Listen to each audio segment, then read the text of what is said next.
الحمد لله رب العالمين والعاقبة للمتقين والصلاة والسلام على سيد الأنبياء والمرسلين وعلى آله وأصحابه أجمعين.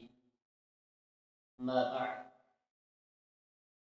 عن أبي هريرة رضي الله تعالى عنه قال: قال رسول الله صلى الله عليه وسلم: لا تحاسدوا ولا تناجشوا ولا تباغضوا ولا تدابروا ولا يبيع بعضكم على بيع بعض. كونوا عباد الله إخوانا. المسلم أخو المسلم، لا يظلمه ولا يحقره ولا يخذله. وها هنا ويشير إلى صدره 3 مرات. حسب امرئ من الشر أن يحقر أخاه المسلم.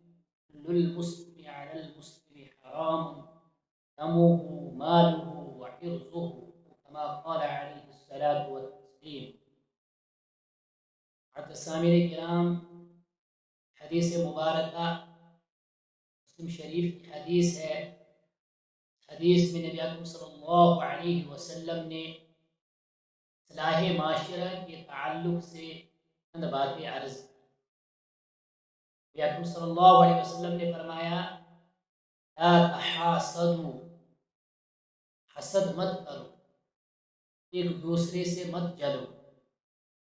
حسد کہتے ہیں کہ انسان دوسرے کی نعمت پر جلے، دوسرے کی نعمت کو دیکھ کر وہ یہ سوچے کہ اس کی یہ نعمت کیسے چلی جائے، ہر ممکن کوشش کرتا ہے کہ اس کی یہ نعمت ختم ہو جائے. اس کو حسد کہتے ہیں.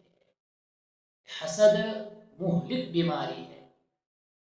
قرآن کریم میں فرمایا ہے: وَمِن شَرِّ حَاسِدٍ إِذَا حَسَدَ.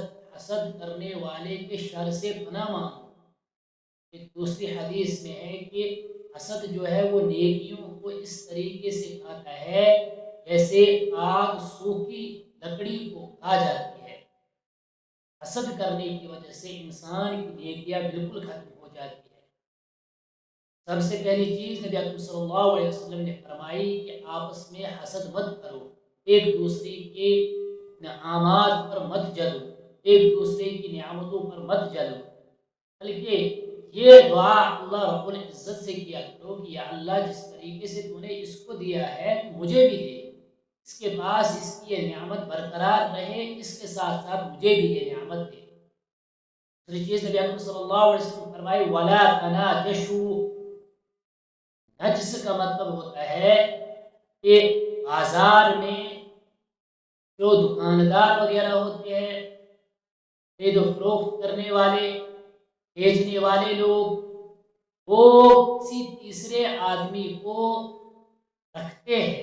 جب ان کے پاس کوئی خریدار آتا ہے تو وہ تیسرا آدمی آ کر اس چیز کی قیمت دگنی بتاتا ہے، حالانکہ اس کو لینے کا ارادہ نہیں ہوتا ہے. بس اس کو بائیں یعنی بیچنے والے دکاندار نے صرف اور صرف اس لیے رکھا ہوتا ہے تاکہ وہ زیادہ سے زیادہ قیمت لگائیں، اور جو خریدنے والے ہوں گے وہ متاثر ہو جائیں گے اور چیز کو خرید لیں گے. اس کو یہ فروخت کرنے والا یہ بائی جو ہے اس کو کچھ نہ کچھ دے دیتا ہے.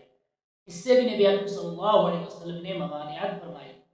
یہ چیز بھی مہلک چیز ہے، اصلاح معاشرہ کے لیے بڑی خطرناک چیز ہے، اس سے بھی پرہیز کیا کرو. تیسری چیز نبی اکرم صلی اللہ علیہ وسلم نے فرمائی: وَلَا تَبَاغَضُوا. باہم بغض مت رکھو. بغض نہایت قبیح بیماری ہے. حسد سے، نجس سے اور بغض سے نبی اکرم صلی اللہ علیہ وسلم نے ممانعت فرمائی. بغض بھی کہ اسلام میں قوت درس ہے، اسلام ہمیں بھائی چارہ قائم کرنے کا درس دیتا ہے، اور اس بھائی چارے کو اگر کوئی چیز ختم کرتی ہے تو وہ بغض ہے، ایک دوسرے سے جلنا. یہ تمام الامراض، جتنے بھی امراض ہے، تمام امراض جڑ یہ بغض ہے، حسد کرنا ہے. حسد سے، بغض سے انسان کو بچنا لازم اور ضروری ہے۔ اس کے بعد نبی اکرم صلی اللہ علیہ وسلم نے فرمایا وَلَا تَدَابَرُوا، آپس میں دشمنی مت کرو۔ دابرو کا مطلب ہوتا ہے اختلاف کرنا، آپس میں دشمنی رکھنا، ایک دوسرے سے تعلق کو ختم کرنا۔ ان چیزوں سے بھی نبی اکرم صلی اللہ علیہ وسلم نے منع فرمایا۔ یہ چیز بھی دینی اخوت اور دینی بھائی چارے کو قائم کرنے میں رکاوٹ بنتی ہے۔ اس چیز سے بھی تم پرہیز کرو، اس چیز سے بھی تم بچا کرو۔ اگر اصلاحی معاشرہ تم نے کرنا ہے، معاشرے کو سدھارنا ہے، معاشرے کو صحیح بنانا ہے، اس کے لیے تمہیں یہ چیزیں کرنی پڑیں گی۔ حسد سے بھی باز رہو، نجش سے بھی باز رہو، بغض سے بھی باز رہو، آپسی کٹوتی سے بھی باز رہو، ان تمام چیزوں سے باز رہو۔ وَكُونُوا عِبَادَ اللَّهِ إِخْوَانًا، اور اللہ کے بندے بھائی بھائی بن کر رہو۔ اس طریقے سے بھائیوں کے درمیان محبت ہوتی ہے، بھائی رہتے ہیں، اسی طریقے سے تم آپس میں رہو، اسی طریقے سے تم معاشرے کو بڑھا سکتے ہو، معاشرے میں تم خوشحالی لا سکتے ہو اگر تم بھائی بھائی بن کر رہو گے۔ کے بعد نبی اکرم صلی اللہ علیہ وسلم نے فرمایا وَلَا يَبِيعُ بَعْضُكُمْ عَلَى بَيْعِ بَعْضٍ، ایک دوسرے کی بیع پر، کسی کی بیع پر بیع مت کرو۔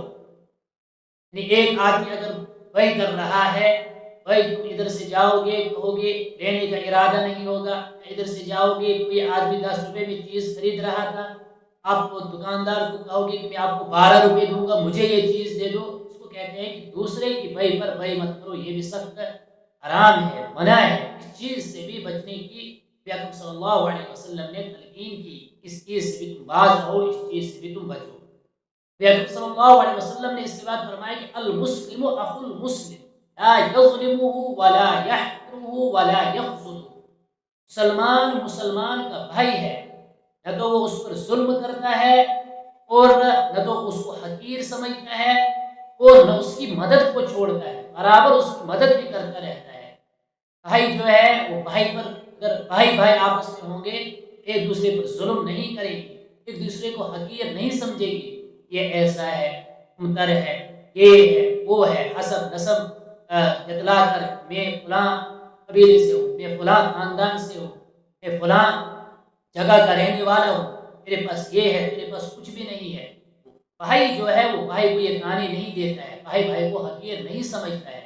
نبی اکرم صلی اللہ علیہ وسلم نے فرمایا المسلم اخو المسلم لا یظلمہ ولا یحقرہ، مسلمان بھائی ہے، نہ تو بھائی اپنے بھائی پر ظلم کرتا ہے، اس کو حقیر سمجھتا ہے، ولا یخذلہ، نہ اس کی مدد چھوڑتا ہے، برابر بھائی اپنے بھائی کی ہمیشہ مدد کرتا رہتا ہے، جب بھی اس کو کسی مصیبت میں پاتا ہے تو اس کی مدد کرتا رہتا ہے۔ نبی اکرم صلی اللہ علیہ وسلم نے فرمایا التقوی ها هنا ويشير الى صدره 3 مرات، نبی اکرم صلی اللہ علیہ وسلم نے فرمایا تقوی تو یہاں ہے، 3 مرتبہ دل کی طرف اشارہ کر کے فرمایا تقوی یہاں ہے، تقوی ها هنا، 3 مرتبہ صلی اللہ علیہ وسلم نے فرمایا تقوی یہاں ہے، یہاں ہے، یہاں ہے۔